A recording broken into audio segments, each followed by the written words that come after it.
Salve sexta-feira, aquele abraço, bom dia para você. Véspera de Clássico Repar. Imagina aí as emoções que estão por vir neste sábado, 18h30, Mangueirão, 13ª rodada do Campeonato Brasileiro. E o Remo finalmente com o seu treinador. Falta sair no bid para poder estar na beira do gramado, mas deve acontecer nesta sexta-feira. Até porque agora, no final da manhã, ele será apresentado oficialmente numa entrevista coletiva à imprensa paraense, a imprensa que vai cobrir o dia a dia do Remo, que faz o apronto agora, nesta sexta de manhã, para o jogo de amanhã. A gente vai falar do time também. E o Paysandu, que tem aí mais um atacante deixando a Curuzu rumo a Santa Catarina e 5 liberados pelo departamento médico para reforçar o time no clássico contra o Remo. É muita emoção junto, hein? Então, não esquecendo que é importante você assinar o canal, acionar o sininho para receber as notificações e deixar o like, que é para a gente poder crescer cada vez mais. Muito obrigado pela força. Vamos em frente, que com 50 mil a gente vai fazer o sorteio na parceria com o Laboratório Amaral Costa e também com o Globo Esporte Magazine.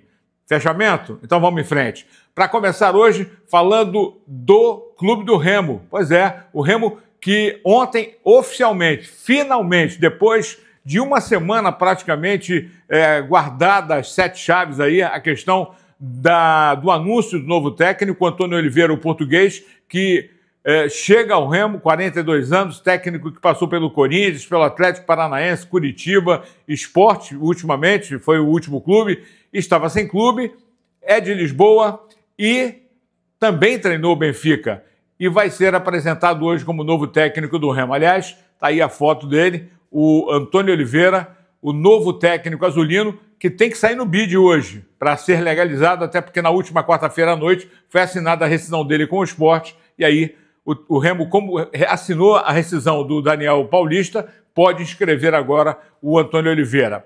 Aguardemos que dê tudo certinho. Já já eu falo da equipe, do time do Remo, que tem aí basicamente o time escalado para o clássico de amanhã contra o Paysandu. Antes, a gente vai ouvir o Marcos Braz e o Freitas, que foram o jogador que foi apresentado ontem, o último jogador contratado nessa janela, foram 3, o Marrone, o Kaique e o Freitas, e uma aposta, ele nem diz que é aposta, porque acredita no potencial dos jogadores, começando com o Marcos Braz e depois, na sequência, o Freitas falando da chegada dele ao Clube do Remo. Primeiro, o executivo azulino Marcos Braz aqui no Tomazão TV. Enfim, a gente fala em relação a ser aposta, talvez por ser uns jogadores que não são conhecidos e pela idade deles. Mas para mim não é aposta. Pode dar certo, pode dar errado, mas para mim não é aposta. Eu já conheci o trabalho dos 2 jogadores e entendo que irão ajudar a gente bastante aqui nesse tipo de competição longa, de bastantes viagens, pela idade e pela força dos jogadores que tem. Eu, particularmente em relação a ele, como a gente está fazendo a apresentação dele, é um jogador moderno, que é box to box, que pisa na nossa área defensiva, tem facilidade, se for necessário, pisar um pouco mais na frente. Enfim, é um jogador que eu estou bastante confiante e ele foi o primeiro jogador, embora os 3 tenham sido apresentados ali em sequências diferentes, ele foi o primeiro a vir aqui. Eu estou bastante confiante, estou tranquilo, e não é por causa da idade ou porque não é conhecido que eu não tô tranquilo em relação a eles. Agora, Freitas, quero que você fale para o torcedor do Fenômeno Azul. Você é um meio-campista, é um segundo volante, um primeiro volante, sabe sair para o jogo, enfim, fale das suas características em campo, por favor.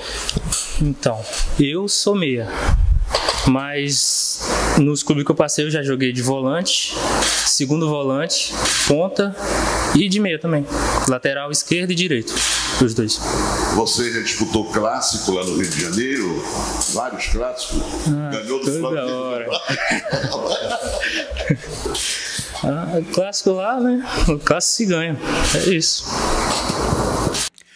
Freitas, jogador de meio campo, como ele disse, é meia, é mais uma peça importante que pode ajudar o Remo nesta caminhada da Série B do Campeonato Brasileiro. Lembrando que na próxima janela, que é no início de julho, o Remo vai ao mercado e vai contratar, sim, pontualmente, como já garantiu o Executivo. Só lembrando que a 13ª rodada começa nesta sexta-feira com Botafogo e Chapecoense, América Mineiro e Criciúma.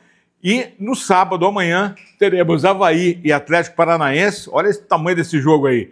Remo e Paysandu e a Ferroviária enfrentando o CRB. Jogos que podem mexer, sim, com a tabela, a classificação ali. E o Remo precisando garantir aí os 3 pontos para continuar brigando lá pelas primeiras posições e o Paysandu tentando sair da zona da confusão. Imagina o tamanho desse jogo. Não tem mais ingresso para o lado A. O Remo vendeu tudo, cadeira, arquibancada, promocional, sem ser promocional. E o Paysandu precisa, nesta sexta-feira, encerrar as vendas, porque a gente vai ter, com certeza, mais de 40 mil torcedores, 45 mil torcedores que seja no Mangueirão. Só para fechar, Luan Freitas voltando ao meio, Pedro Castro e Pavani, Jaderson no banco, o Janderson com o Pedro Rocha e o Adailton.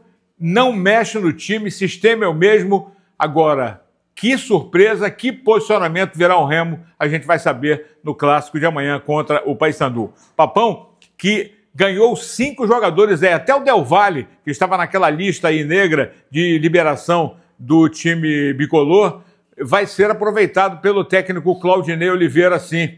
Até porque o Paysandu ainda não tem todos os jogadores. Ganhou o Martinez, reforço ótimo no meio campo, mas tem o Anderson Leite, que fala com a gente aqui, jogador que veio contratado do Guarani, indicado, uma indicação pessoal do Claudinei e que está à disposição dele para o Clássico. Além disso, o Matheus Nogueira, goleiro, mas acho que o Gabriel não sai do gol, vai ser mantido como titular. Brian Borges voltando, Edilson fora. Maurício voltando e o Quintana fora. Então, essas são as movimentações do departamento médico para o time de campo. Que time vai escalar o Claudinei? Só amanhã a gente vai saber. Não adianta ficar aí loucubrando e nem ficar imaginando que time será escalado. O Anderson Leite, contratado junto ao Guarani, foi quem foi apresentado ontem. Aliás, o último jogador contratado pelo Paysandu, apresentado. E ele fala, né, das negociações, da importância de chegar nesse momento de tentar a recuperação do Paysandu e principalmente dessa pressão que sofre o jogador quando chega num clube como o Paysandu, indicado pelo técnico, que é o Claudinei, ele que jogou com ele no Guarani e chega para defender o Paysandu, Anderson Leite. O impacto é muito grande, né? A gente sabe do tamanho da torcida do Paysandu, então foi bem diferente, muitas mensagens mesmo, e a cobrança já é pensando também já no jogo de sábado, né? Eles vivem o clássico, né? Então quero agradecer o carinho do torcedor e pelas mensagens, pela recepção, então fico muito feliz por isso. Então, na verdade, eu estive lá no Guarani, né, após o Paulista, eu já demonstrei o interesse de voltar à competição da Série B, né? Então surgiu alguma situação e semana passada, quando o Claudinei me ligou, fiquei muito feliz, né, por já ter trabalhado com ele também por ter sido o Paysandu, né? Então, quando eu recebi o contato dele, não pensei 2 vezes e a gente seguiu para que tudo desse certo. Né? Esse é mais um desafio que a gente tem. E também, quando o jogador recebe um contato de um clube igual o Paysandu, sabendo também que o campeonato, querendo ou não, tem muitos jogos e também não está muito distante assim. Então, sabemos do grande desafio que temos, né, de um campeonato, mas tudo é possível. Com muito trabalho, eu sei da qualidade também que o grupo tem. Às vezes um momento difícil é complicado, precisa desse renovo, então com a chegada do Claudinei os ânimos voltaram, veio a primeira vitória e eu tenho total confiança que a gente tem a capacidade de sair dessa situação. Volante Anderson Leite conversando com a gente, falando aqui no Tomazão TV. Galera, vamos aguardar, sexta-feira, no BID, o nome do Antônio Oliveira para confirmar a sua presença na beira do gramado. E o Paysandu também com a relação dos jogadores que irão servir ao técnico Claudinei Oliveira e o time que será lançado para começar o clássico, por enquanto, guardado as 7 chaves. E como última notícia, aquele jogador do Paysandu que eu disse lá no início que vai deixar o Paysandu, só está cumprindo o final do seu contrato agora no dia 30 de junho, que é o Borazzi. E ele tem como rumo o Criciúma, mesmo time que hoje está defendendo o Nicolas, inclusive fazendo gols pelo time do Criciúma, dirigido pelo Eduardo Batista. Pois, portanto, mais um atacante, aliás, um ótimo atacante que perde o Paysandu por não ter negociado anteriormente, não ter tido tempo de fazer uma renovação de contrato, e o Borazzi está indo para o Criciúma. São essas desta sexta-feira, e amanhã é dia de clássico, é dia de emoção, e a gente vai estar aqui no Tomazão TV. Um abraço, uma sexta abençoada para todo mundo.